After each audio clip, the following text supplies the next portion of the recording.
Sindh assembly के speaker और deputy speaker का इंतखाब आज होगा। स्पीकर के लिए पीपल्स पार्टी के अवैस कादिर शाह और एमक्यूएम की सोफिया सईद शाह में मुकाबला। डिप्टी स्पीकर के लिए पीपल्स पार्टी के एंथनी नवीद और एमक्यूएम के राशिद खान मद्दे मुकाबिल। स्पीकर और डिप्टी स्पीकर के इंतखाब के लिए खुफिया रायशुमारी होगी।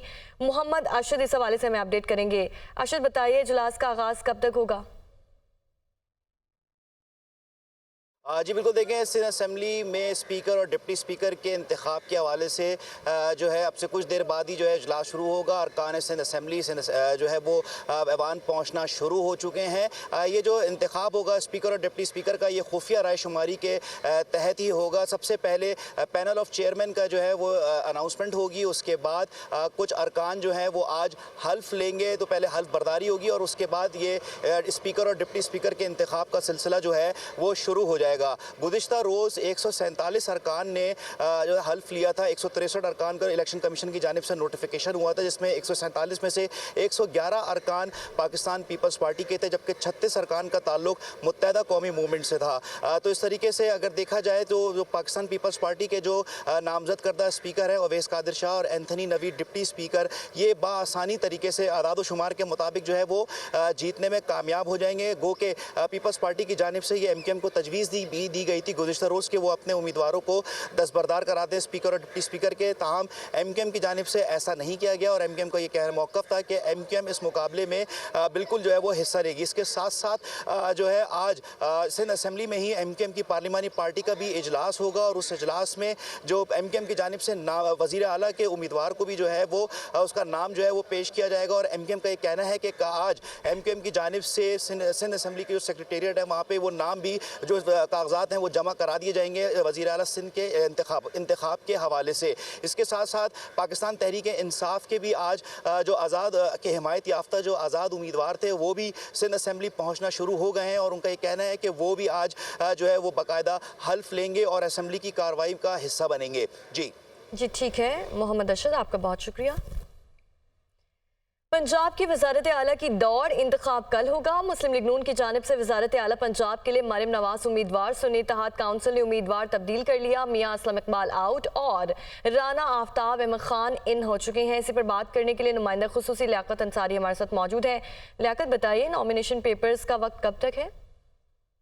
बिल्कुल, पंजाब में वज़ीर आला यानी कायदे ऐवान के चुनाव का मसला जो है वो कल पेश आएगा। कल 11 बजे पंजाब असम्बली का इजलास इस मकसद के लिए तलब किया गया, जिसमें कायदे ऐवान के चुनाव के लिए जो है वो डिवीजन के जरिए वोटिंग होगी, यानी शो ऑफ हैंड होगा। उसमें अलानिया तौर पर मालूम होगा कि कौन किसको वोट डाल रहा है। मरियम नवाज को जो है मुस्लिम नून, IPP, पीपल्स पार्टी और मुस्लिम इत्तेहाद ने मुश्तरका तौर पर उम्मीदवार नामजद किया है, जबकि सुन्नी इत्तेहाद काउंसिल की तरफ से राना आफ्ताब अहमद खान जो है उनको वज़ीर आला के लिए उम्मीदवार नामजद किया गया। पहले मियां असलम इकबाल को वज़ीर आला नामजद किया गया था, लेकिन चूंकि पंजाब असम्बली के अतराफ में उनकी गिरफ्तारी के लिए जो है वो 2-3 दिन से बहुत ज्यादा पुलिस तैनात है, तो इसलिए पार्टी क्यादत ने यह फैसला किया कि मियां असलम इकबाल की जगह पर राना आफ्ताब को उम्मीदवार नामजद किया है।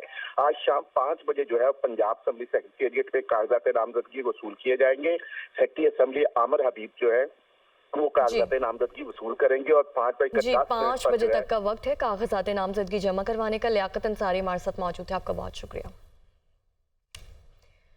अहम खबर शामिल करें, मियां असलम इकबाल को गिरफ्तार करने के लिए पूरे सूबे की पुलिस असम्बली के गिर्द मौजूद है। हम्माद अजहर की जानिब से ट्वीट किया गया और उन्होंने मजीद कहा कि असलम इकबाल की मुशावरत से पार्टी क़यादत ने राना आफ्ताब अहमद खान को वज़ीर आला पंजाब के लिए नामजद किया है। राना आफ्ताब अहमद खान 5 मरतबा मेंबर सूबाई असम्बली मुंतखब हुए और सीनियर सियासतदान है। फॉर्म 45 के मुताबिक राना आफ्ताब अहमद खान को 212 से ज़ायद मेंबरान की हिमायत भी हासिल है। ये हम्माद अजहर की जानिब से कहा गया है। राना आफ्ताब अहमद 5 मरतबा मेंबर सूबाई असम्बली मुंतखब हुए हैं। सुन्नी इत्तेहाद काउंसिल ने अपना उम्मीदवार तब्दील करके पहला यू टर्न ले लिया। मरियम औरंगजेब की जानिब से कहा गया, उन्होंने मजीद कहा कि अल्लाह ताला ने एक बार फिर वज़ारत उस्मा और वज़ारत आला का मनसब मुस्लिम लीग नून को दे दिया। नामजद वज़ीर आला पंजाब मरियम नवाज सूबे की तरक्की के लिए रोड मैप का ऐलान कल करेंगी। मरियम नवाज सूबे भर की ख़वातीन के लिए भरपूर इक़दामात का ऐलान भी करेंगी।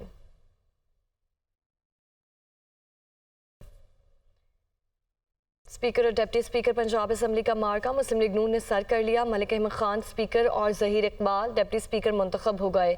ऐवान में भरपूर हंगामा राई रही। सुन्नी इत्तेहाद काउंसिल के अरकान की 26 फरवरी तक इंतखाब मुलतवी करने की दरख्वास्त मुस्तरद कर दी गई। लियाकत अंसारी की रिपोर्ट। के स्पीकर और डिप्टी स्पीकर का इंतखाब मुस्लिम लीग नून, पीपल्स पार्टी, मुस्लिम लीग काफ और IPP के मुशतरका उम्मीदवार मलिक अहमद खान स्पीकर पंजाब असम्बली मुंतखब हो गए। मलिक अहमद खान ने 224 वोट हासिल किए। उनके मद्दे मुकाबिल सुन्नी इत्तेहाद कौंसिल के अहमद खान बुचड़ 96 वोट हासिल कर सके। मजमूई तौर पर 322 वोट कास्ट हुए, 2 वोट मुस्तरद करार दिए गए। स्पीकर पंजाब असम्बली सब्तैन खान ने नताइज का ऐलान किया। 9 मुंतखब स्पीकर का हलफ हुआ, जिसके बाद सरदार सब्तैन खान ऐवान से रुखसत हो गए। 9 मुंतखब स्पीकर मलिक अहमद खान ने ऐवान संभाल कर डिप्टी स्पीकर का इंतखाब कराया। डिप्टी स्पीकर का मार्का भी मुस्लिम लीग नून के नाम रहा। जहीर इकबाल जन्नत 220 वोट लेकर कामयाब हुए। सुन्नी इत्तेहाद कौंसिल के मोइन रियाज कुरैशी 103 वोट हासिल कर सके। इससे पहले इजलास के आगाज पर मरियम नवाज ऐवान में आई तो दोनों जानिब से नारेबाजी से ऐवान में हंगामा बरपा हो गया। सुन्नी इत्तेहाद कौंसिल के अरकान ने नवाज शरीफ और मुस्लिम लीग नून के अरकान ने बानी PTI के खिलाफ नारे लगाए। दोनों जानिब से अरकान डेस्क पर खड़े होकर नारे लगाते रहे।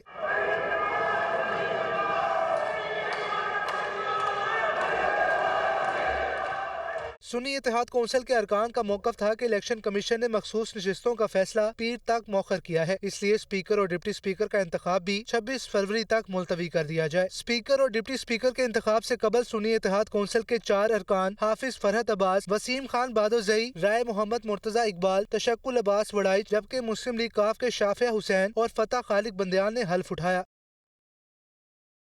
बलूचिस्तान असम्बली का इजलास 28 फरवरी को दोपहर 3 बजे तलब कर लिया गया। स्पीकर 9 मुंतखब अरकान असम्बली से हल्फ लेंगे। खैबर पख्तूनख्वा असम्बली का इजलास भी 28 फरवरी को तलब।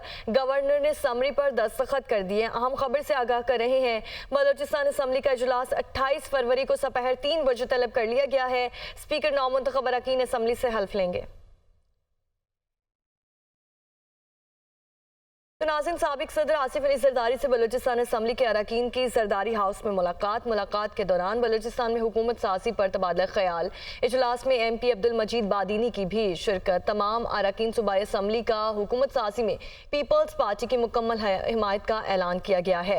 अपडेट कर रहे हैं अहम खबर से, बलूचिस्तान असम्बली के अरकान की जरदारी हाउस में मुलाकात की गई है।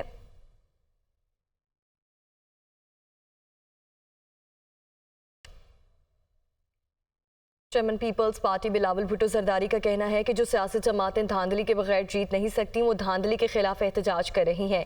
इल्ज़ाम लगाना है तो सबूत भी लाएं, बताएं तो सही कौन सी नशिस्त पर धांधली हुई है, क्या मेरी लाड़काना की सीट पर धांधली हुई है। इन सियासी जमातों को हम शिकस्त देते आए हैं। कराची में मीडिया से गुफ्तगू करते हुए उनका मजीद कहना था कि बानी PTI के IMF को खत लिखने की कोई अहमियत नहीं। खत के जरिए इनकी असलियत आवाम के सामने आएगी। हमारे पास जो सियासी जमात वोट मांगने आई उसको हमने वोट दिया। PTI ने कोशिश ही नहीं की कि शहबाज शरीफ का रास्ता रोके। वो सियासी जमातें जो धांधली के बगैर जीत नहीं सकते, जिनका पूरा सियासत धांधली पे मबनी है, वो आजकल धांधली के बारे में एहतजाज कर रहे हैं। अभी अगर आपने इल्ज़ाम लगाना है तो किसी सबूत के साथ इल्ज़ाम लगाया जाता है। बताइए तो सही कि कौन सा पोलिंग स्टेशन पे आपका कौन सा एतराज़ात है, कहां आपने इलेक्शन के दौरान इन एतराज़ात को उठाए थे, ये कौन सा सीट है जिस पे धांधली हुआ है। क्या मेरा लाड़कानों के सीट पे धांधली हुआ है जहां मेरा लाख का लीड है। अब एक बार फिर हमने इन्हीं सियासी जमातों को शिकस्त दिलवाई। इस खत का कोई अहमियत नहीं होगा, ये सिर्फ और सिर्फ इस खत के नतीजे में इनकी जो असलियत है ये पाकिस्तान के अवाम के सामने नज़र आएगा। जो सियासी जमात हमारे पास आए वोट मांगने के लिए, हम उनके साथ दे रहे हैं। PTI अक्सरियत नहीं तो ये ज़्यादा नंबर्स उनके पास होने के बावजूद इन्होंने तो कोशिश ही नहीं की कि शहबाज शरीफ साहब का रास्ता रोके।